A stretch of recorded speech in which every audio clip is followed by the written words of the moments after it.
بسم الله الرحمن الرحيم، وصلى اللهم على خير خلق محمد وآله الطيبين الطاهرين. اللهم اجعلنا وإياكم من الصائمين القائمين في هذا الشهر المبارك. وعن مصداق الأحاديث عن الرسول صلى الله عليه وآله وسلم حيث قال: يا أيها الناس، من فطر منكم صائما مؤمنا في هذا الشهر كان له بذلك عند الله عتق نسمه ومغفرة لما مضى من ذنوبه.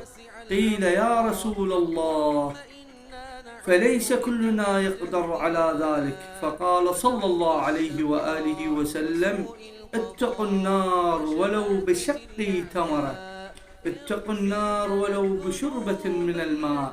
أخواني أحبائي جميعا، فما متيسر ليك من الطعام أو الشراب تذكر جارك ولو بمقدرة ماعون من الإناء من التمر أو اللبن أو ما شاكل ذلك. اذكر أحبتي، فاذكر جارك حيثما تيسر لديك من الطعام والشراب، فإنه الله أو رسول الله صلى الله عليه وآله وسلم وصى بهكذا أمور. ونحن في رحاب الله وفي شهر الله، شهر رمضان، شهر الخير المبارك، ونسأل الله وإياكم أن يوفقنا وأن يجعلنا من الصائمين القائمين ببركة محمد وآله الطيبين الطاهرين. وآخر دعوانا أن الحمد لله رب العالمين، والسلام عليكم ورحمة الله وبركاته.